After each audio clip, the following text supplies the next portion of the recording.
pemimpin yang jahat ataupun orang atasan yang jahat, dia seronok kalau orang bawahan dia bodoh. Itu hakikat dia.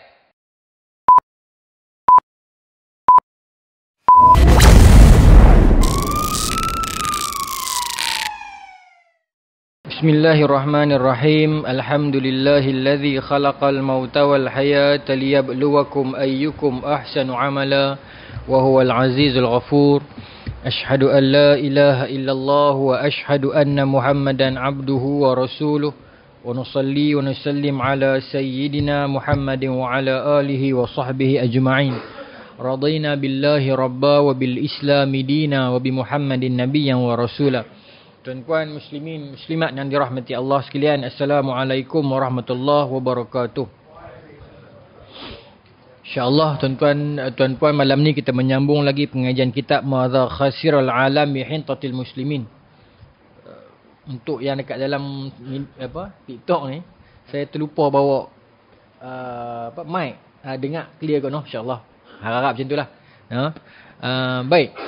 Malam ni kita akan menyambung lagi pengajian kitab ini, yang mana kita berhenti 2 bulan lepas. Bulan lepas sebab kita bagi laluan untuk kita cerita tentang sumut kot, seingat saya kan. Jadi malam ni kita menyambung. Cumanya bukan dilema sangatlah. Ceritanya adalah kita telah cover tentang bagaimana pertempuran di antara golongan akademik dalam dunia Kristian dengan gereja. Kemudian malam ni sepatutnya kita nak teruskan kepada bab-bab seterusnya. Cuma bila saya tengok beberapa klip yang lalu tu, mungkin ada 1-2 benda yang saya nak tambah. Sebab saya nak bagi agar malam ni dia satu perjalanan yang cantik, tuan-tuan, tak? Sebenarnya apa yang sedang berlaku kepada dunia pendidikan sekarang, kalau kita patah balik sejarah, menelurusi kitab ini, kita dapat lihat rupanya dia ada terkaitan dia. Tuan-tuan juga, kita tahu benda tu.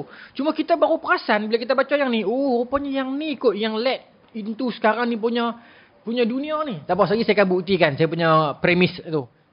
Kita baca tu tengok. Baik. Jadi saya minta izin, saya nak ulang sikit yang satu topik lama tu, doktor. Yang tekanan gereja terhadap ilmu pengetahuan tu. Kita dah cerita dah sikit tu kan. Tapi saya ulang balik sikit sebelum saya nak pergi kepada yang kaum modernis tu dengan ketidaksabaran kaum penentang tu. Sebab dia akan bawa kepada satu jalan. Saya nak pergi poin saya yang tu. Tak apa, kita baca dulu insya-Allah. Tapi yang awal-awal ni saya tak baca whole lah. Sebab kita dah baca dah dulu. Oh, hitam kan ni? Oh, saya bagi gelap skrin. Bateri tinggal 30. Saya kena bagi gelap skrin. Baik.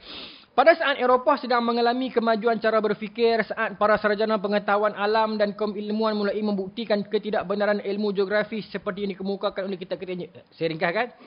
Maksudnya bila para ilmuwan sudah mula membuktikan kesalahan yang disampaikan melalui ajaran-ajaran gereja. Kalau kita nak patah balik, sejarahnya bermula bila? Bila mana dahulunya Rom dengan Kristian belum lagi berkait. Okay?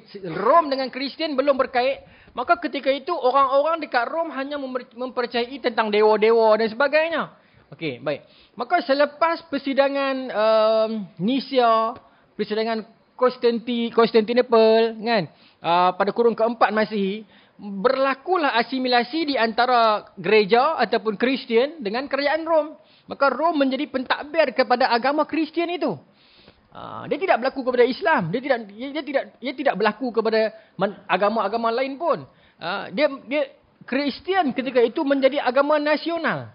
Dia bukan agama rasmi. Agama rasmi cerita lain. Kita menjadikan agama itu sebagai agama rasmi negara kita. Itu lain. Ini maksudnya dia menasionalisasikan agama itu kepada Rom. That Christian was belong to Rome, macam tu. So ibaratnya kerajaan berkuasa menentukan agama itu. Itu perbezaan dengan kita. Kita menjadikan Islam agama rasmi. Tetapi mereka tu menasionalisasikan agama itu kepada Rom. Bahasa mudah saya tadi itulah. Christian was belong to Rome. Maka pentadbir Rom ini, raja-raja mereka, para pemuka-pemuka agama mereka berkuasa untuk menafsirkan ayat-ayat Bible menurut kehendak pemerintah. Dia macam tu. Maknanya mereka saling memerlukan. Dalam bahasa Arab kita kata umara dengan ulama lah. Para pemimpin politik perlukan penafsiran Bible agar memberi keuntungan politik kepada orang politik, dan para orang-orang agama tu memerlukan dana dan kewangan daripada orang pemimpin politik yang ada pengaruh kuasa. Itu berlaku di dalam agama Kristian dulu. Seringkali kedua golongan ini sejauh mana pun mereka bertempur, mereka harus akui mereka perlukan satu sama lain. Tetapi siapa yang nak tarik siapa tu? Baik. Sebab tu Imam Malik bila mana Harun Ar-Rashid punya pegawai pi di Madinah, bagi tahu dekat dia kan, wahai imam, khalifah sampai dan khalifah minta imam pi dari sana hinggap lah masa tu di Madinah tu, untuk pi mengajar lah. Maka kata Imam Malik, hang balik bagi tahu khalifah, kata al-ilmu yu'ta la ya'ti. Ilmu tu didatangi, bukan ilmu mendatangi. Hampa kat khalifah, dia nak ilmu, dia mai jumpa aku, bukan aku pergi jumpa dia. Tapi tara tu lah, kita nak buat tara tu tak tahu lah kot. Sampai tara tu dah kita tak tahulah. Tapi tu Imam Malik lah. Saya ingat kalau kita nak jadi macam tu pun, kita sampai level Imam Malik kau. Kalau saya pegang macam tu lah kan. Maknanya kalau lah main mana-mana menteri ke, ahli parlimen ke, kata main Ustaz rumah Ustaz, main tolong mengajar Ustaz, anak saya mengaji. Pilah, kita ada buat kerah. Main tang ni lah, nak terang mana sangat. Tak payahlah kot, kita bukan Imam Malik. Tak tahulah, saya peribadi saya rasa macam tu. Melainkanlah kalau kita ini hanyalah mengetuk pintu-pintu menteri dan pintu-pintu orang kaya. Orang susah kita tak pandang. Yang tu cerita lain. Yang tu kita tak setujulah. Bila agama je jadi pekakah kapitalis, ataupun agama jadi pekakah bisnes, di mana para kaum penceramah itu hanyalah mengetuk pintu rumah-rumah orang kaya dan orang susah tidak dipedulikan, yang tu kita marah. Kalaulah dia berlaku adil, surau kampung kecil pun dia pi, anak-anak mengaji di kampung pun dia mengajar, orang kaya panggil pun dia pi. Itu sangat tidak ada masalah lah kot. Kita ni nak keras sangat pun nak pergi ke mana? Dalam zaman sekarang ni. Baik. Amin.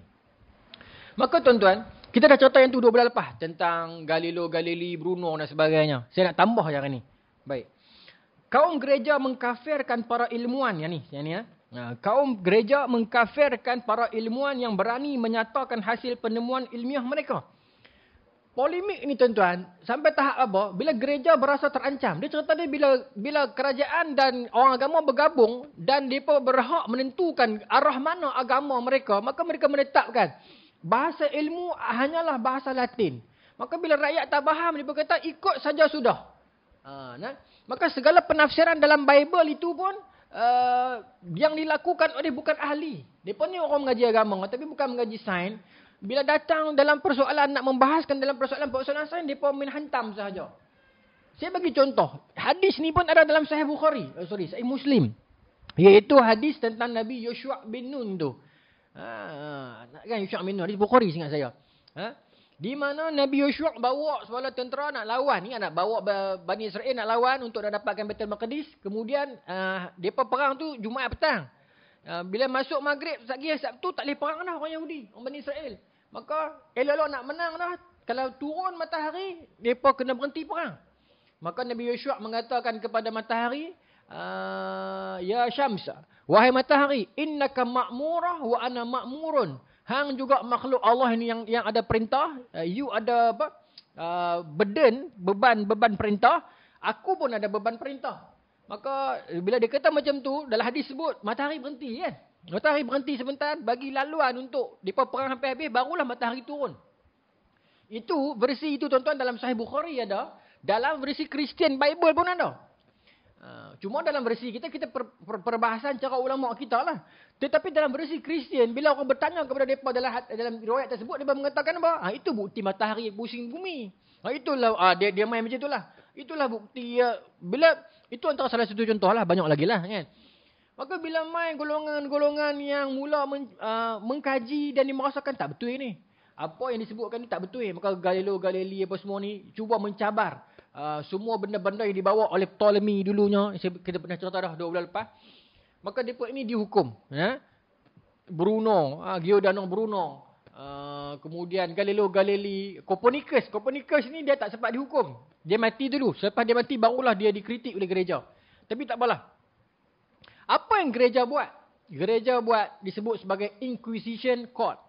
mahkamah inkuisisi lah bahasa Melayu dia. Inquisition Court ni sebenarnya dia terbahagi kepada beberapa fasa. Medieval Inquisition, Roman Inquisition, Portugese Inquisition, hatta yang tuan-tuan duk baca Spanish Inquisition itu termasuk juga dalam kategori Inquisition Court ni. Iaitu depa buat satu mahkamah untuk depa menyoal siasat, bukan soal siasat pun, untuk nak torture golongan yang bertentangan dengan gereja ini. Nah, golongan ilmiah ini. Nah, dalam Inquisition Court, terutamanya medieval Inquisition itu pada era pertengahan itu teruk tuan-tuan. Depa seksa dengan water torture. Depa rendam para ilmuwan dalam air, dalam sangkak, tak boleh bernafas untuk depa tarik balik depa punya penemuan ilmiah depa yang bertentangan dengan kitab ataupun penafsiran orang agama. Nah, dan salah satu hukuman yang terkenal apa tuan-tuan? Iron Maiden. Yeah. Iron Maiden band rock tu. Itu adalah satu hukuman yang terkenal pada zaman medieval Inquisition tu. Iron Maiden ni, seingat saya dia macam keranda. Keranda yang orang tu dimasukkan dalam kanda tu. Dalam kanda tu dia dah ada paku. Seingat saya lah. Dan paku tu pula dia akan pastikan tak kena organ-organ yang vital lah. Organ yang, maksudnya kalau bila gereja tu ditutup, badan dia akan tertikam paku tersebut. Tapi kalau tertikam jantung, mungkin mati terus kot. Mungkin lah. Tapi dia pastikan terkena organ yang tak mati lagi. So dia akan ambil masa untuk bleeding dan sebagainya. Akan mati pelan-pelan dan seksa. Itu Iron Maiden. Nah, ini dalam kategori medieval Inquisition ni. Siapa yang kena seksa ni? Adalah orang-orang akademik yang bertentangan dengan gereja. Kerana dianggap mereka itu mencabar agama. Orang yang berbeza dengan pemuka agama dianggap orang yang berbeza dengan agama. Ini segi Maulana sebut. Kesan dia. Baik. Dan Inquisition Court ini, depa bila mula dibuat? Tahun 1184. 1184. Kurun ke 12. Awal kurun ke 12. Awal kurun ke 12. Kalau dalam saya punya bacaan ni, dia kata dimulakan oleh Post Lucius yang ketiga. Tuan-tuan nampak tak? Bila mereka mula mencabar, bila mereka mula bermusuhan di antara knowledge dan wahyu, ataupun agama dan juga keilmuan, kesan dia apa? 1187 berlaku perang salib kedua. Siapa menang? Islam menang. Mereka terus-menerus menanggung kekalahan itulah. Kesan daripada mereka jadi macam tu. Mereka sudah lagi tidak berteknologi, sudah lagi tidak bercakap tentang benda-benda fizik dan sebagainya, hanya bercakap tentang benda-benda keawang-awangan. Siapa yang menentang, siapa yang minta hujah dan dalil, siapa yang minta pembuktian empirikal, maka mereka akan dihukum sebagai sesat dan kafir, bahkan diseksa. Bahkan bila saya baca tentang sejarah medieval Inquisition tu, para ahli akademik ni dipaksa untuk tarik balik statement mereka tu, ataupun dalam kita kata macam tesis lah, artikel jurnal tu yang kena tarik balik kan. Bila mereka dah tarik balik, maka gereja akan cakap, tengok dia salah. Dia seksa, dia teruk, suruh dia tarik balik. Bila dia tak tahan, dia mengaku. Abang kata, hampa tengok. Dia pun mengaku dia salah. Memanglah, dia kutir, dia seruk. Kan? Ini saya sebut kemarin. Kemarin saya buat program dengan USM. Tentang sejarah gelap Eropah kan, daripada undang-undang rimba, Draconian Law. Sama lah. Trial by battle. Nak tahu siapa betul siapa salah, kena bagi lawan. Bila lawan menang, orang yang menang itu betul. Yang kalah itu salah. Sebab dalam falsafah, dalam prinsip mereka, kalau orang tu betul, dia akan bermati-matian mempertahankan dia punya betul tu. Oh, nyaya lah gitu tuan-tuan. Kan? Kalau orang tu jenis lengan kecil macam saya ni, kan? Bergaduh dengan orang lengan besar paha tu, kan? Kalau pun saya betul, tapi disebabkan dia menang, mahkamah akan cakap, dia tu betul. Itu berlaku dekat Eropah dulu. Sama macam medieval Inquisition ni. Mereka tekan ahli akademik, suruh mengaku. Bila ahli akademik cakap, okeylah aku surrender lah, aku punya hujah aku. Maka mahkamah keputuskan, tengok, dia pun mengaku salah. Jadi begitu. Baik. Kemudian diteruskan pada zaman post-Gregory yang ke-9 ni cerita inilah. Baik. Dan benda itu tuan-tuan, dia berterusan sampai bila tuan-tuan tahu tak? Ni menarik. Gereja dunia Kristian mereka memulakan dalam tahun 1184. Mereka mulakan pada tahun 1184 dan mereka hanya meminta maaf dalam tahun, aku tahu agak-agak Tak payah saya maaf tu. Mereka hanya meminta maaf dalam tahun 2000.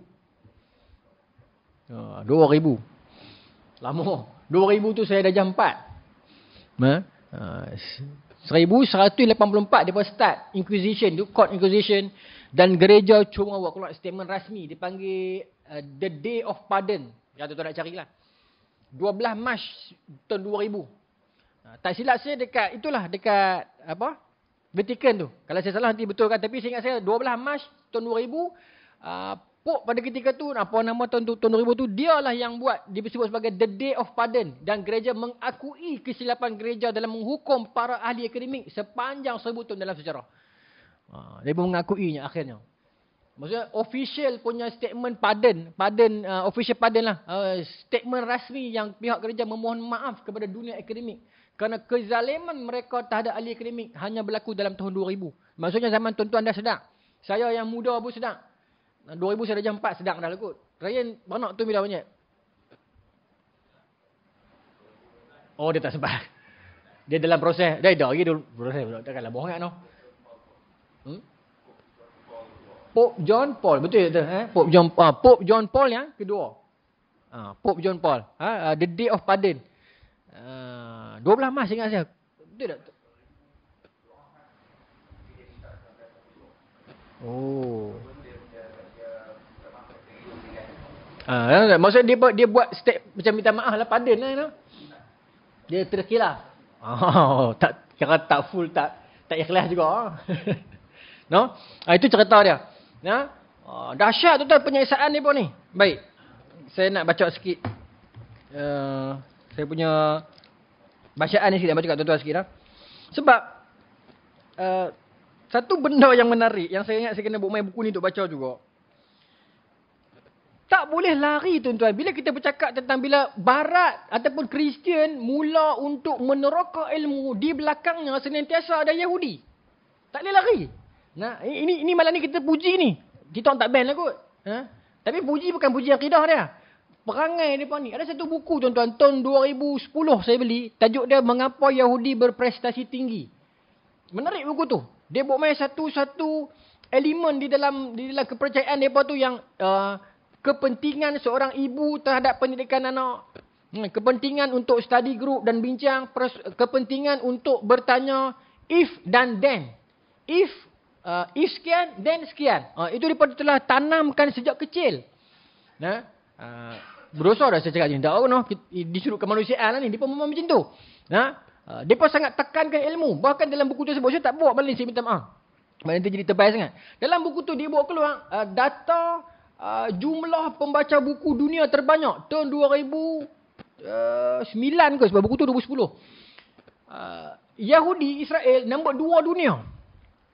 Setiap budak menghabiskan purata, saya kena saya salah nanti betulkan saya sebab mana ni fakta.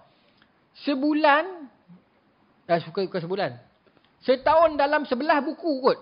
Maksudnya sebulan dalam satu buku macam itulah. Untuk kanak-kanak di Israel. Buku yang dia baca sendiri tau, bukan buku yang sekolah suruh dia baca ni. Maknanya dia kena habiskan. Setahun ke sebulan lah. Tapi banyak. Banyak. Kalau silap tak buat buku tu. Dan Israel ni nombor 2 selepas Jepun. Jepun lagi banyak. Yang dia paksa anak-anak dia baca buku. Dan tak kisah genre apa pun. Sebagai permulaan. Kick start. Sebab tu saya dah pegang macam tu. Kalau anak kita baru darjah 1, darjah 2 dia nak baca komik sikit-sikit. Dulu kan ada komik kawan ni ada. Kan? Dulu komik kawan, anak-anak sidik. Lepas tu kat sekolah dia pada jual apa? Asuh. Asuh. Yang ada watak setan tu apa? Asuh kan? Asuh kan? Dia pun tak tahu. Gen Z tak tahu. Start baca. Kemudian yang nombor 1 Jepun. Tapi berbeza dengan kita tuan-tuan. Tuan-tuan perasan tak? Saya nak sebut daripada semalam lagi sebenarnya. Baru lagi no? Malaysia recently ni kita terlalu mempergunakan budak-budak lah. Selepas dulu ada studio bintang kecil, lepas tu dia sengap sat. Lepas tu bila budak-budak duk naik kot TikTok ni, dia pun mula buat talk to my manager. Bukan saya nak kata salah ni lah. Saya kata macam salah lah abang tu je lah. Kan? Sebab budak tu terdedah kepada pembulian media sosial kan. Orang pakai dia kutuk. Dia pun kecil. Hati mereka kecil. Dia pun tak bersalah apa. Saya ingat manager tu lah kot ataupun tak tahulah. Saya bukan orang yang menghukum, tapi saya rasa macam mereka ni nak kena hadap dengan anxiety sosial ni. Orang duk kutuk mereka macam dengan dewasa. Satu. Lepas tu, saya tengok semalam apa lawak superstar? Musical lawak superstar. Tuan-tuan semua tak tengok no? Teruk tu saya ni. Tengok tak? Okey, ada geng tak apa. Apa nama ni? Tema semalam kena ambil budak-budak. Selerak habis semalam saya tengok. Tak lawak langsung. Tapi budak-budak dipakai. Kan? Lepas tu pagi tadi saya tengok yang duk viral Yusuf Azmi dengan Indonesia tu. Ada budak pula duk lawan. Saya kata apa pun ni? Adakah kita berada pada satu zaman yang kita kena pakai budak-budak dah ni? Kita mempergunakan budak-budak sungguh-sungguh. Bila orang tua dah tak laku dah, maka budak-budak akan naik. Kemudian budak-budak pula naik dengan make up satu macamnya segak kan. Kemudian kita duk katok kepala, kenapa lah dah pido sekarang. Kita yang menonjolkan mana tu. Kan? Sedangkan tengoklah tradisi yang Yahudi musuh kita ni, budak-budak kena belajar dulu. Dan dulu Imam Ahmad, mak dia pagi-pagi, mak dia ni janda, mak Imam Ahmad akan bangun siapkan dia hantar Nabi masjid. Kalau hari yang mak dah tak boleh semayang, mak dia akan tunggu di luar sampai anak dah habis semayang. Hantar Nabi sekolah, tunggu sampai habis. Settlekan ini ibu ni. Imam Ahmad antaranya yang memang mak dia ada di belakang kejayaan keilmuan dia. Tapi kita tak jadi begitu. Baik, saya nak tunjuk tentang Yahudi ni. Baik. Pada abad ke-17 juga, ini buku terbitan USM tau. Pusat Pengkajian Pengurusan Pembangunan Islam Universiti Islam Malaysia. Tuan-tuan faham lah, buku terbitan universiti dia tak boleh reka. Dia tak boleh muhur, masuk. Dia bukan buku komersial, dia buku universiti. Pada abad ke-17 inilah juga pergerakan Freemason berkembang melalui pertubuhan rahsia yang disebut sebagai secret society. The Rosicrucian and Invisible College. Benda tentang apa ni? Kenapa mereka ni buat Invisible College dengan secret society pada asalnya? Saya tak nafikan wacana Freemason sekarang ni lain sikit lah. Tapi saya kena sebut Freemason pada era awal penemuan dia, perjuangan mereka adalah untuk keilmuan. Mereka ni golongan para saintis. Sebab tu Newton Freemason. Dan sebab tu mereka terpaksa buat secret society peringkat itu kerana keilmuan dimusuhi. Mereka buat Invisible College. College halimunan. Maknanya tak ada orang kata bangunan, tak ada apa, tetapi pengajaran tu berlangsung.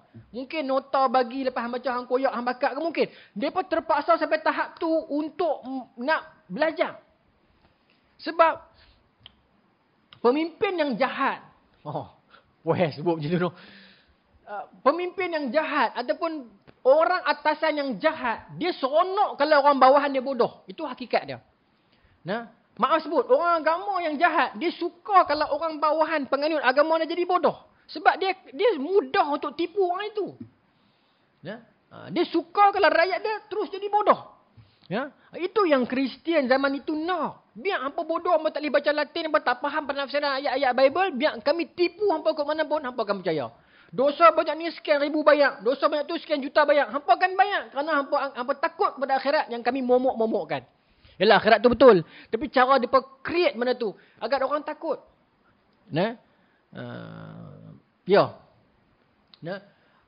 Dan perjuangan macam saya jadi wakil Freemason malam ni, selalu duk kutuk depa, malam ni puji depa. Ni peringkat awal ni nah.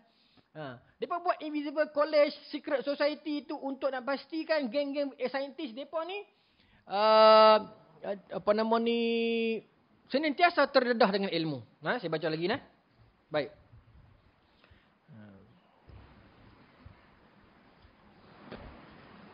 Okey.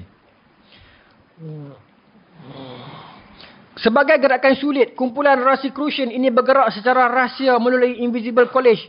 Antara anggotanya yang terkenal ialah Francis Bacon dan Isaac Newton. Francis Bacon ni antara orang yang awal cetuskan empirical tu. Sesuatu benda kena dibuktikan oleh kebendaan tu.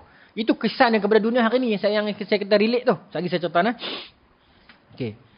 College pada tahun Francis Bacon di dalam bukunya The New Atlantis, sampai sekarang ada boleh dapatkan The New Atlantis.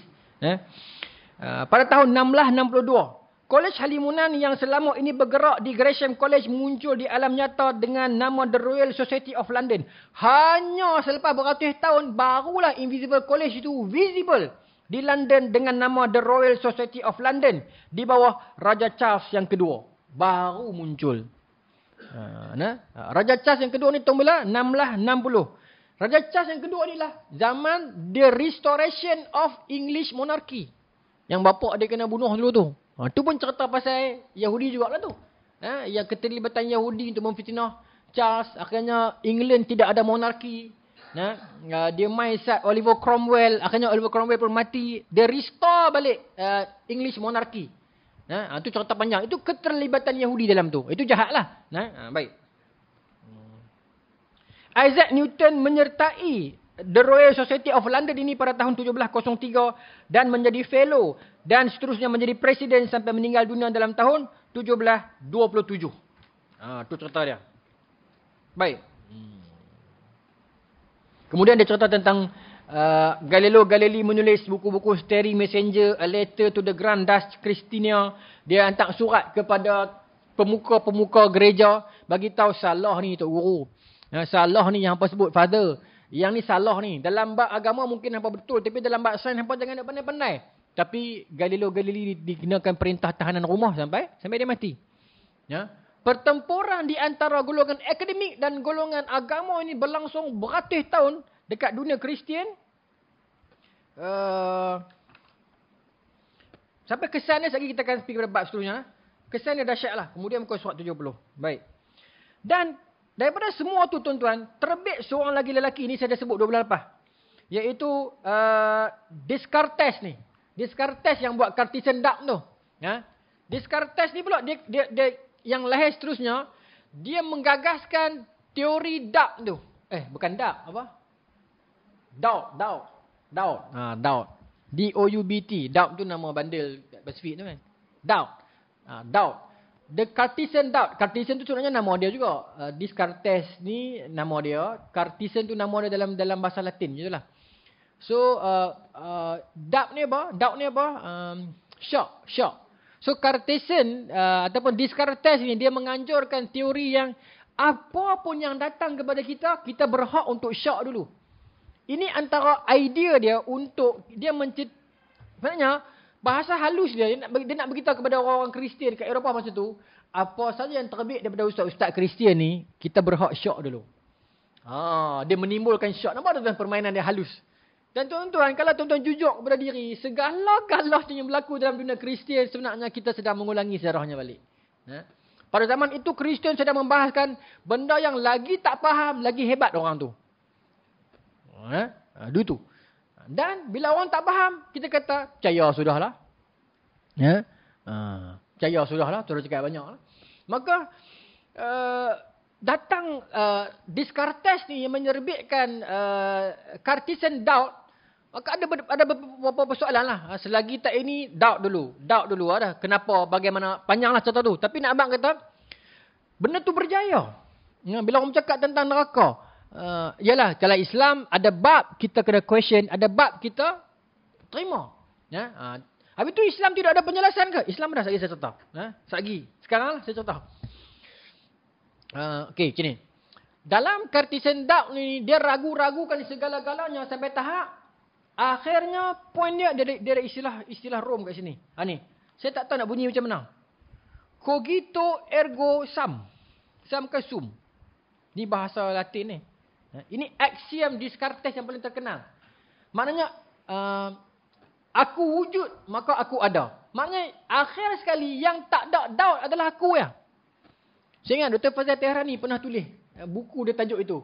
Aku garis, maka aku ada. Buku tu, saya ada buku tu kat rumah. Buku tu, kulit depan dia gambar dia dengan Tok Guru Ni Aziz. Aku, dia garis, maka aku ada. Tajuk dia. Dr. Faizal Tehrani. Mungkin saya ingat main daripada yang ni kot. Jadi ini orang kaji dalam-dalam ni tak boleh faham kan. Maka Cartesian mengatakan akhirnya yang wujud cuma aku lah. Apa benda Ustaz Napi ni malam ni Ustaz? Okey. Bila kata yang wujud cuma aku, tuan-tuan faham tak? Benda yang tadi society tu, dia panggil sosio tu, dia sudah pergi kepada antropo. Yang tuan-tuan dah belajar kat EU tu. Antropologi. Individualistik. Daripada mengaji tentang sosio, lah kita back to diri sendiri. So agama hanyalah milik individu. So it's got nothing to do with pemerintahan. Semayang adalah semayang. Kalau kena pergi kerja, semayang. Tutup aurat individu. Sekali hang pergi kerja jadi artis, hang kena pakai skirt. Hang kena pakai. Sekali lagi lepas hang pakai skirt balik rumah, masuk maghrib, hang pakai telekong. Tu. Kesan daripada yang tu. Semua zaman ni tak ada lagi sekular, semua tak ada lagi ni. Tapi semua ni dia nak bawa kepada yang tu lah. Akhirnya sekali dia akan pergi kepada revolusi Perancis tu. Dr. Azmi tulis buku tebal revolusi Perancis. Saya baca tapi tak dah habis lagi. Tapi relate. Daripada sosio, dia panggil sosiocentric towards anthropocentric. Minta maaf lah macam tinggi sikit. Tapi seronok serta. Sebab sejarah dia begitu. Orang mula menjadikan agama itu pekakas individu semata-mata. Dari Islam tak begitu. Islam ada fardu ain, fardu kifayah. Ni tak ada dah. Tak apalah kalau nak anjurkan agama. Sebab ini cara mereka untuk protes gereja dalam diam. Tak apalah. Agama aku. Aku faham macam ni. Tuhan aku faham macam ni. Itu yang keluar. Apa nama ni perempuan tu lah. Sebut nama kena sama pula lagi. Yang lawyer tu lah. Kan? Yang dia kata Tuhan macam atom apa semua tu. Pasal dia masing-masing faham cara macam tu. Kan? Tuan-tuan faham maksud saya kan? Siapa orang tu? No? Dan bila agama jadi milik individu, maka keilmuan keilmuan mula bergerak tanpa acuan agama. Yang sepatutnya agama memandu keilmuan, disebabkan agama memusuhi keilmuan, akhirnya agama terbit keluar daripada acuan agama. Maka macam manalah bila ilmu bergerak tanpa agama? Penipuan ilmu akan berlaku. Tak amanah dalam keilmuan berlaku. Menggadaikan fatwa demi kepentingan peribadi berlaku. Bila ilmu tidak ditutupi oleh agama, rosak ilmu. Dan dia panggil sebagai apa? Istilah ni disebut sebagai Allahumma salli ala Muhammad. Siapa nak baca?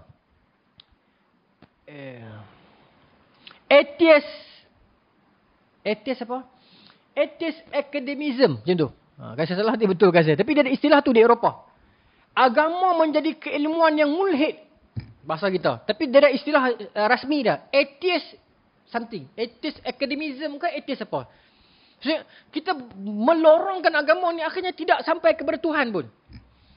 Ini yang diperjuangkan oleh Syekh Naqib Al-Atas, Profesor di Raja. Sebab dia nak bertempur dengan agama knowledge yang mainstream mengatakan knowledge barat tak bawa ke mana. Tapi knowledge Islam akhirnya dia bawa kembali kepada Tuhan balik. Daripada Tuhan kembali kepada Tuhan balik. Ya? Kalau di UAE dulu banyak dia fokus ke yang tu. Islamic perspektif tu.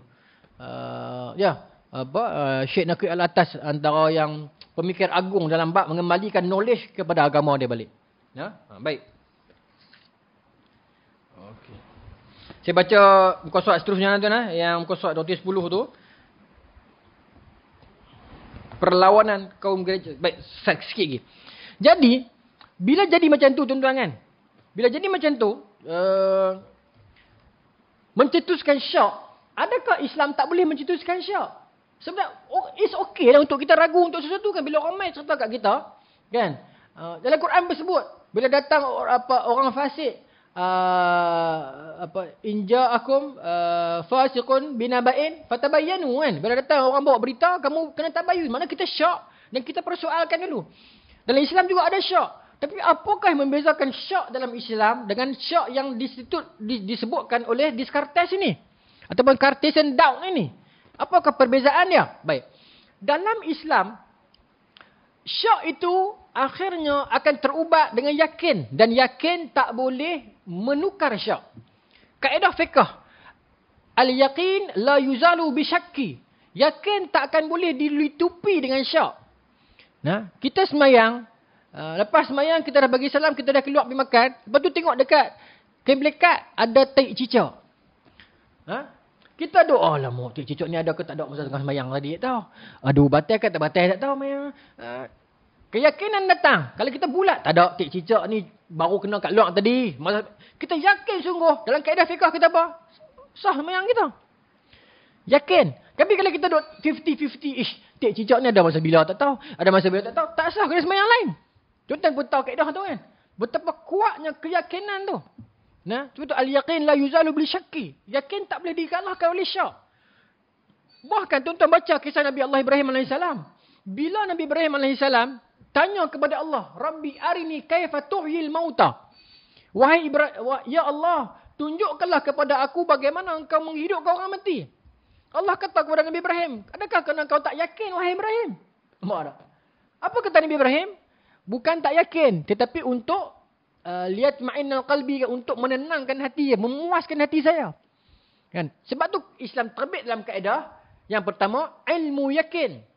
Yakin yang datang dengan pemerhatian ilmu. Kemudian, ainul yakin. Yakin yang datang dengan pemerhatian dan panca indera. Dan akhir sekali, haqqul yakin. Total, absolute keyakinan. Kepuasan gabungan di antara kajian knowledge manusiawi dan juga wahyu kerohanian. Maka, haqqul yakin. Ini yang membezakan kita dengan Descartes doubt ini. Itu cerita dia. Baik, saya nak pergi kepada subtopik seterusnya. Sebab saya nak pastikan saya boleh sampai hujah saya tadi tu. Tentang apakah kaitan dengan dunia hari ni tu. Dia kata macam ni. Ini saya petik-petik. Saya tak baca semua pasal panjang sangat. Perlawanan kaum modernis terhadap gereja. Banyaknya penindasan yang dilakukan oleh kaum gereja terhadap para ilmuwan itu menyebabkan mereka mengadakan perlawanan yang sangat sengit sekali. Terhadap seluruh kaum gereja dan golongan ortodok. Mereka benci terhadap apa saja yang berbau agama. Baik berupa akidah, pengetahuan agama, maupun akhlaknya, maupun sastranya. Mereka bahkan benci terhadap Kristian, bahkan terhadap semua agama. Itu cerita dia. Ya. Bila golongan ini membina pengaruh fizikal, empirical, kajian dan sebagainya, menghasilkan sesuatu dan sebagainya, maka mereka boleh buat duit sikit. Maka mereka menjadi kaum yang moden. Selalunya begitulah. Orang yang bila ada knowledge dengan orang tak ada knowledge, selalunya orang yang berknowledge ni kita lihat dia lebih moden sikit lah. Bila main benda-benda baru, dia akan dapat dulu. Bila terbit pengisian baru, dia jumpa dulu. Bila main terbit misalnya ChatGPT, orang-orang yang dalam bidang keilmuan ni ataupun orang yang moden ini, dia akan try dulu. Lepas tu lama 2-3 tahun barulah orang kampung dapat jumpa dan sebagainya kan. Macam itulah. Selalunya dia akan dapat dulu the new invention ni. Jadi golongan ini, mereka ni lah yang menjadi kaum modernis. Jadi daripada fasa pertama tadi, pemusuhan antara academician lawan gereja, dia pergi kepada fasa kedua, modernis lawan gereja. Golongan ini menjadi elit yang baru. Berarti tengah 10. Tak sempat dah tuan-tuan dalam TikTok ni, minta maaf lagi dia akan habis tiba-tiba. Mereka akan menjadi modernis elit yang baru. Ada satu buku lagi saya tak bawa. Banyak. Ada, boleh.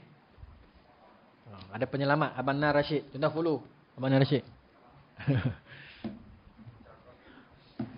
Macam mana nak cucuk macam mana?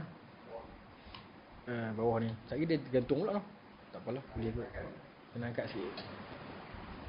Malam ni cawan tak jatuh lagi, no? Selalu jatuh kan? Okey. Tak marah lagi, no? Okey, kat mana tadi? Dia jadi modernis dan menjadi kaum elit baru. Saya tak ingat buku ni, bukan. Satu lagi buku tentang Allahumma salli ala Muhammad. Seorang Raja Henry kot seingat saya. Yang dia yang Allahumma salli ala Muhammad. Buku ni ke buku lain?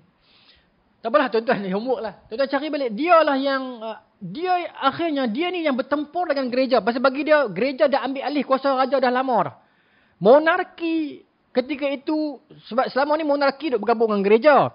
Aku suka aku. Tapi nampak gereja duk kuat kontrol, raja dah makin rendah. Maka pada zaman dia, saya minta maaf. Saya ingat Raja Henry kot, yang ke berapa. Dia yang perkemah balik kuasa hierarki ni. Buku ni ke? Ya? Apa? Raja apa? Yes, Henry ke-8. Maksud dia tak mau bagi, raja ni macam selama ni bodoh anggap payung saja. Selama ni raja macam lambang saja. Nah, kalau tunjukkan ni kuasa monarki sebenar. So ketika itu mereka mengambil alih elit dalam Eropah itu. Dulunya tuan tanah dan tok guru Kristian yang jadi elit. So zaman itu sudah berlangsung, modernis pula yang jadi elit. Tapi tak apa. Cuma yang kat sini, Maulana kata apa? kekurangan dan ketidaksabaran kompetentang. Yang ni saya baca sikit lah. Semua baca sikit. Namun sayangnya kaum intelektual yang mengadakan perlawanan terhadap kaum kerja itu tidak cukup bersabar dan ketekunan dalam berfikir dan memberikan penilaian. Mereka memegang peranan penting dalam mereka tidak dapat membezakan agama dan orang-orang yang memegang peranan agama. Pun sama macam kita. Hari ini bila kita marah kepada beberapa orang, 2-3 orang ustaz, selebriti ke, siapa ke orang agama, kita jadi macam marah kat Islam. Kita nak memperlekeh 2-3 orang yang bercakap benda-benda salah dalam agama. Tetapi perlekehan kita itu seolah-olah kita bukan memperlekeh dia. Kita memperlekeh Islam itu sendiri. Itu penyakit dia. Dan penyakit itu telah pun berlangsung kepada Kristian dulunya. Maknanya sebenarnya dia geram kat individu tu. Tapi sebabkan individu memakai pakaian agama, maka dia membenci keseluruhan agama itu. Tetapi penyakit yang lebih parah kepada orang Kristian adalah apa? Kerana dia benci bukan setakat agama Kristian. Dia benci semua agama. Kerana bagi dia, semua orang agama sama saja. Agama menghalang kemajuan. Nak buat sini sikit, agama tak bagi. Nak buat sini sikit, agama larang. Akhirnya bagi mereka, agama adalah pekakah-pekakah kaum kolot yang tidak mahu ke depan. Sedangkan agama tidak pun bersifat begitu. Kalau tuan-tuan membaca buku Pendeta Zakbar, Kemiskinan dan Jalan Keluarnya. Apa lagi buku dia yang dia cetuskan benda ni? Dia cerita satu buku tu. Satu lagi cerita tentang biografi perjalanan Syekh Al-Hadi. Syekh Al-Hadi. Saya pernah kongsikan cerita ni. Saya tak ingat di surau ni ke di mana. Di surau ni lah kalau pelik-pelik macam ni kan. Dia pernah nak buat madrasah dekat Melaka. Tapi orang tak bagi. Kemudian dia nak buat madrasah dekat Singapura pun orang tak bagi. Akhirnya dia main di Pulau Pinang.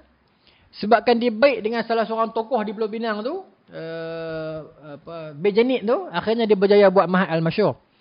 Tapi poin saya adalah kerana apa dia tak bagi? Kerana bila mana dia suggestkan madrasah tu buat bertingkat. Dulu kan madrasah kena mengaji macam ni. Bila dia katakan madrasah kena 2 tingkat, 3 tingkat ni, orang-orang agama klasik mula memperkatakan, habis kaki pijak Quran. Kalau tingkat bawah buka kitab, tingkat atas macam mana? Tuan jangan nafikan, benda ni memang berlaku, kena baca sejarah. KM Dahlan, sebut nama ni orang marah pula. Muhammadiyah di Indonesia. Juga begitu. Peringkat awal dia bila dia buh meja, orang kata dia tiru cara Belanda. Orang bakar pondok dia. Ustaz bagi contoh KM Dahlan saja, geng-geng belah sana, bagilah belah sini. Tok Guru Syekh Abdullah Fahim. Peringkat awal dia dekat madrasah dia, DNW Dairatul Ma'arifil Wataniyah, dia buat meja, dia buat pakai seluar, dia buat ngaji ada gelop. Tuan tengok satu-satunya sistem pondok dan nizami yang ada dekat Tanah Melayu masa tu, pakai seluar dan depan ambil gambar ramai-ramai, depan tu ada gelop. Tuan tengoklah dalam Google. Pondok tapi ambil gambar depan tu dia letak gelop bumi tu. Nak bagi tahu kita ni integrasi di antara ilmu akhirat dan ilmu akademik. Itu Islam begitu. Jangan kata pondok ini dia lekeh tak. Pondok tak lekeh. Pondok tak pernah lekeh. Pondok tak lekeh. Cuma hari ini orang bila dia buat sesuatu, dia letak nama pondok, maka dia memburukkan nama pondok. Sedangkan pondok tidak begitu pun. Pada hakikatnya. Sebab tu Tok Guru dulu ni pun menyebut banyak benda-benda yang dalam-dalam. Bacalah Furu' Masail fi Usu'il Awasail. Syekh Fadhil ni punya dalam perbahasannya. Ini bukan perbahasan yang orang tak faham ni. Ini perbahasan fiqh yang memerlukan, mungkin masa lu tak berlaku dulu, sekarang dah berlaku dah. Tu Furu' Masail. Tak apalah. Jadi kat sini dia kata apa? Ketidaksabaran kompetentang. Baik. Okey. Jadi apa berlaku? Dia bilang ni. Pandangan barat mula tertuju kepada alam material. Ini nama subtopik. Cuma saya baca terus jadi point lah. Maksudnya barat daripada tadi tu kewahyuan, keawangan, sam'iyat kan. Disebabkan dia pun duk kena tekan, akhirnya golongan keilmuan ni keluar daripada doubt tadi tu. Doubt, syak, dia jadi empirical. Empirical ni apa? Sesuatu yang boleh diuji kan, baca indera kan. So maka syak itu hanya boleh diubati oleh empirical. Macam kita tadi lah, ada ainul yaqin. Cuma kita akhirnya akan dibaluti oleh hakul yaqin. Bila empirical studies, So anything kena ada inference, hypothesis dia, kadang-kadang pemboleh ubah dimalarkan, pemboleh ubah dimanipulasi, pemboleh ubah bergerak balas. Semua tu berlaku tidak salah. Tetapi bila dia menanggalkan agama daripada urusan ini, maka akhirnya pengajian itu hanyalah dal. Pengajian tanpa roh. Academic atheism. Baru dapat ayat tu. Bukan academic. Academic atheism. Tu istilah dia. Dan itu berlangsung dekat barat. Sampai sekarang kot saya ingat. Tapi akhirnya percayalah cakap saya, kalau kita akan hidup lagi 50-60 tahun, dia akan kembali kepada jalan agama balik nanti. Sebab itu sifat manusia. Pada akhirnya bila dia sampai ke muncak kepada keilmuan, dia akan bertanya, siapa di sebalik semua ini? Saya optimis benda tu. Sebab tu Islam akan bangkit di barat, saya optimis benda tu. Bila sesuatu gedung bangsa itu telah sampai kepada kemuncaknya, sama ada lepas tu dia akan jatuh, ataupun dia akan menemui Tuhannya. Baik. Maka tuan-tuan, semua ini dia berkait dengan apa? Okey. Dia berkait dengan apa? Yang ni saya minta maaf siap-siap. Bermula 8.23 ni sampai habis sekejap lagi, tuan-tuan akan marah sikit kat saya lah. Tuan-tuan akan agak marah kat saya. Saya minta maaf siap-siap. Dan tuan-tuan mungkin akan berbeza dengan saya. Dalam ni, tuan-tuan tak marah, tuan-tuan tak marah dalam ni, dia akan marah. Tapi baik pergi kat orang lah. Marah-marah lah. Academic atheism ini, ataupun academic atheism ini, dan juga semua segala perkakah empirical ini, dia kan kebendaan. Bila kebendaan, itulah yang mencetuskan benda-benda di Eropah yang awal dia cetusnya apa tuan-tuan? Ingat tak? Tuan-tuan belajar kat sejarah dulu. Kita rasa macam tak berkait. Rupanya dia berkait. Dia mencetuskan revolusi industri. Yalah, dia revolusi sains, revolusi politik semua tu kan. Akhirnya, sekarang kita baca turutan dia, dalam dia sebut. Mula revolusi falsafah, revolusi politik, revolusi sains. Dan dalam industri dia tak sebut lah, tapi saya melihat, kenapa dia mati juga? Dia turun juga, sebab dia masuk, tapi dia tak dapat support dengan murah. Mungkin dia masuk pelan, tapi dia makan banyak.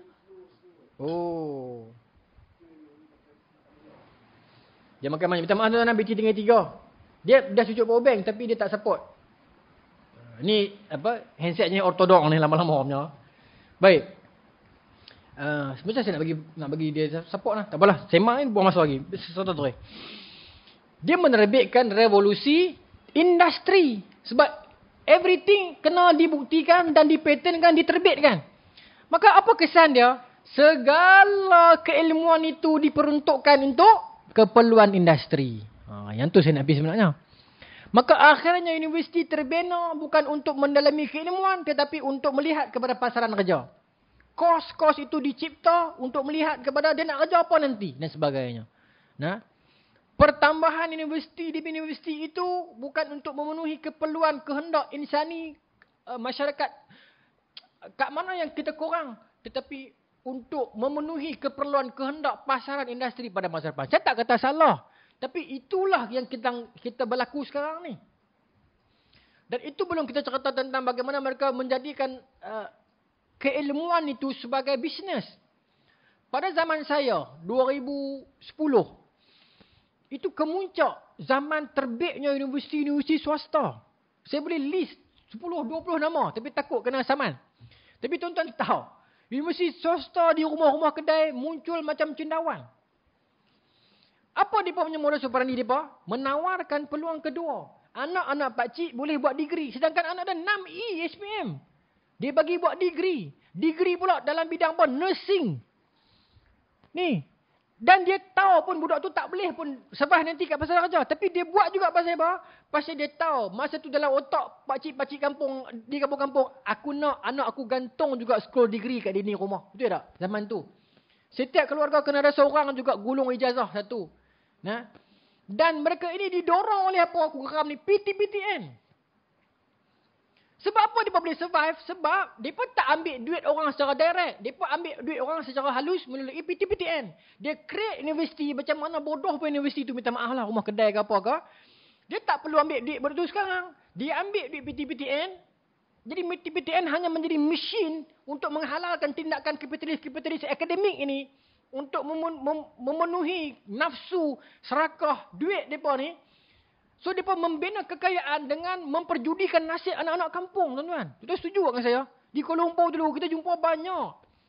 Nah, saya di Gombak, saya universiti IPTA. Bukan saya kata IPTA bagus pada swasta. Swasta yang bagus sungguh. Tapi ni yang dibuat atas rumah kedai, yang dibuat, reka, kos tak apa-apa buat ni. Nah, kemudian, budak-budak tu tuan-tuan minta maaf sebut, mai daripada Sarawak, mai daripada Sabah, mai daripada Perlis. Kita tengok dia punya kita tahu budak ni teruk ni. Tapi masuk swasta. Bila swasta ni kan dengan satu baca punya gaya, masuk rambut sikat tepi, radio OAG masa tu pecah kepala. Kan? Lepas tu PTPTN ni pun 70,000 satu semester. Duit habis banyak, betul berlaku pula. Orang kata apa? Dah maaf sebutlah nah, yang geng muda tahulah. Ya, duduk asrama pula, kolej apartment.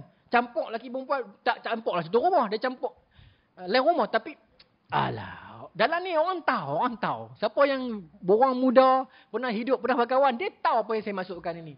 Rosak habis. Mana pergi universiti sekarang? Tak ada habis dah. Kebanyakannya tak ada. Dalam 20 list dalam kepala saya ni, saya ingat 19 dah tak ada dah. Nah, di belah kita apa dah kan? Budak-budak tu di mana sekarang? Di Caltech, di Shell, jaga cashier, di 7E, minta maaf kalau saya nak hina. Depa berhutang 70-80 ribu. Untuk kos macam yang depa tak mampu dapat pun. Bukan saya nak hina lah, saya nak bagi tahu bagaimana mereka menipu orang kampung ni. Demam saya jadi marah sungguh pasal kita ramai kawan ni macam tu. Sampai sekarang hutang berpuluh ratus ribu pun ada. Buat Grab jenuh nak bayar.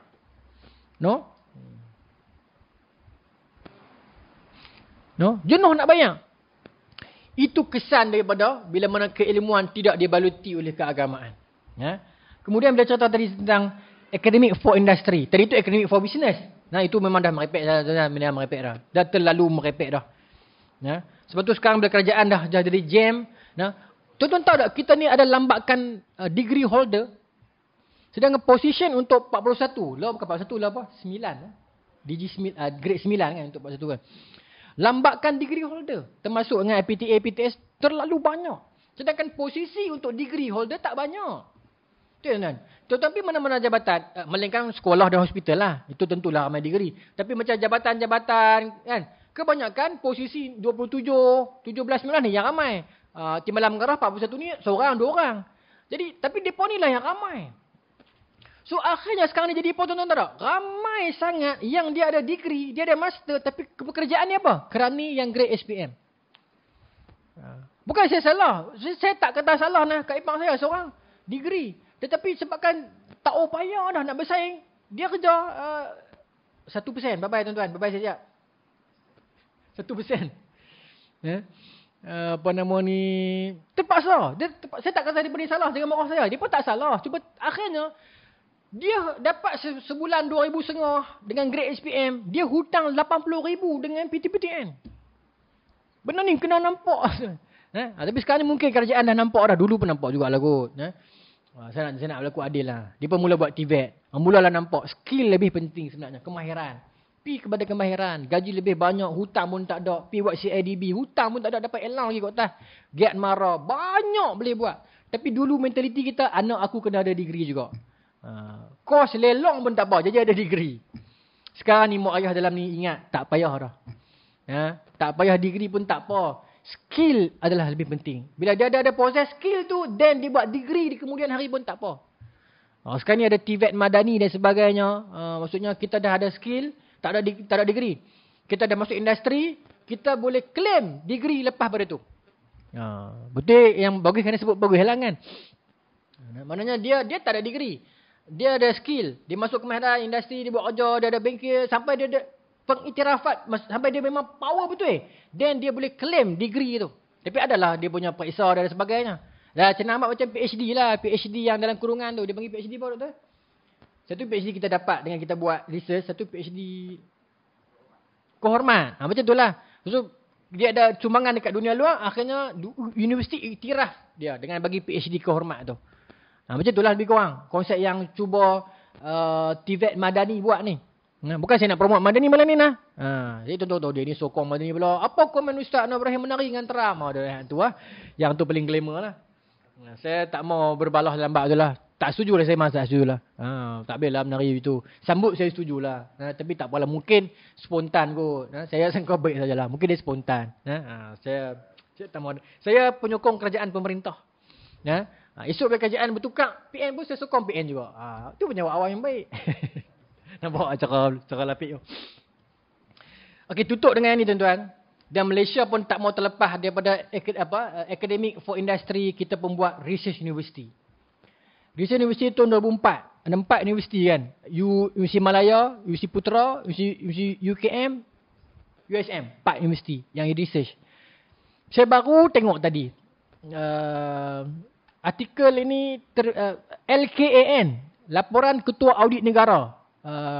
Pada 24 Februari 2025. Dia mengatakan kita kerugian 148 juta sebab grant research akademik yang tak membawa apa-apa. Yang tak habis, yang tak siap, yang gagal dan sebagainya. Kalau tuan-tuan sembang dengan pensyarah, dia boleh cerita lah dark side of university ni. Dan kadang-kadang grant itu berjuta-juta yang akhirnya dia tak bawa apa-apa pun. Dia bawa orang itu pergi duduk luar negara. Saya tak mau sebut, ya Allah, kena kawan-kawan lagi. Bukan semua. Tetapi tak tahulah nak salah mereka pun tak boleh. Banyak artikel ataupun research grant yang berjuta-juta akhirnya dia tersimpan dekat rak-rak perpustakaan semata-mata. Dia tak membawa apa kepada rakyat. Itu point saya. Dan saya tak salahkan pensyarah pun. Pensyarah terbeban dengan budak-budak lagi, silibus lagi, exam lagi, kena buat artikel, skopus semua banyak lagi. Teruk mereka pun. Mungkin kita kena keluar dengan satu solution yang lain. Tuan-tuan, saya bagi contohlah. Satu kajian akademik yang memudahkan rakyat, misalnya apa? Tabung haji. Tuan-tuan nampak tak bagaimana tabung haji itu membantu rakyat? Itu satu. Bayangkan dalam ni sebut, cuma 11.3% sahaja research grant yang berjaya dihabiskan dan ada impact sikit kepada society. Yang lain tak berjaya. Bukan saya kata, laporan Ketua Audit Negara. Bayangkan kalau semua tu berjaya. Tapi saya ulang sekali lagi, saya tak salahkan pensyarah. Saya bukan pensyarah. Pensyarah saya marah ke saya pula. Tapi dia pun yang cerita kat saya. Dia pun ini kena sebut dalam kuliah. Dia ada dark side dia. Itu tak cerita yang dia ni ada baik dengan dekan, dia ni baik. Tu politik dalam universiti pun ada juga lah. Akhirnya research tu dia tak bawa ke mana-mana pun. Hanya untuk memenuhi merit dan keperluan dia itu dan disimpan dalam rak semula.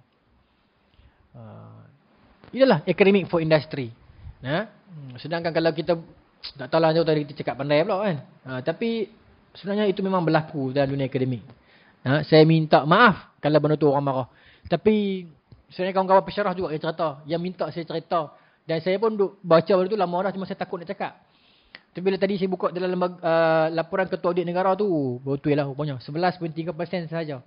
Yang lainnya tak sempat disiapkan. Tak dihabisi. Tak beri impact. Dan sebagainya. 1% tahan lama juga phone tu. Itulah. Betul ya tuan-tuan. Saya tak tipu lah. 1%. Kalau saya boleh screenshot. Sebab dia ada ni kot. Tapi orang tu jangan tengok. Tengok lagi padam. 1%. Memang betul 1%. Dan Allah Ta'ala ala 835. Maka tuan-tuan. Bulan depan insya-Allah kita nak pergi kepada seterusnya lah. No? Saya tuan-tuan minta maaf lah. Buku ni dia berat sungguh. Kadang-kadang satu tahap kan. Saya macam menyesal juga berkenalkan kitab ni. Dia best tapi dia berat. TikTok banyak betul. Saya perasan kat TikTok dah start jual ada buku ni. Bahasa Melayu kan? Bahasa Melayu. Mungkin kesan daripada kita juga kot. No? Harap macam tu lah. Lepas ni dia main kepada materialisme dalam agama Eropah masa kini. Maksudnya zaman Maulana sekarang jugalah. Bagaimana Eropah sudah menjadi material. Saya ingat yang tu boleh kita bahaskan. Kemudian dia pergi kepada beberapa yang lain lah. Tak maaf lah. Dia memang berat. Tuan-tuan memang faham. Sebab kita dah lama beberapa tahun. Dalam terkejut. Saya memang apa ni? Betul kuliah di Taman Wakaf Siti Aisyah. Ahad minggu pertama. Kami pakai kitab ni. Teman-teman cakap dengan dia Ustaz. Kerugian dunia dengan kebenaran Islam ni memang berat sikit. Berat sikit. Tapi di TikTok memang ada jual buku tu. Kalau nak ikuti sambungan dia boleh lah. Beli buku tu. Saya tak ada kepentingan apa-apa pun. Dan buku ni orang tak bawa lagi di Malaysia ni. Dalam bentuk kuliah. Tu saya sayang juga. Nak tinggal. Tapi berat. Bila mesej Abang Fizul masuk bagi-bagi Ahad kan. Aduh mesej dah Abang Fizul ni. Mesti dia nak suruh cancel. Tak suruh cancel. Dia suruh teruskan. Jadi saya nak kena baca banyak. Kalau saya tak baca banyak tuan-tuan, saya sedang present depan tuan-tuan. Tuan-tuan pula jenis orang yang jenis semok balik, check and balance. Oh, naya saya kalau saya salah. Saya kena baca. Tapi alhamdulillah lah, benda ni bagus untuk saya juga. Padam dah. Allahu ta'ala alam. Bismillahirrahmanirrahim. Allahumma razuqna fahman nabiyyin. Wa yafdal mursalin ila malaikatil muqarrabin. Wa ahdina fi riyatil arifin. Birahmatika ya arhamar rahimin. Walhamdulillahi rabbil alamin. Assalamualaikum warahmatullahi wabarakatuh.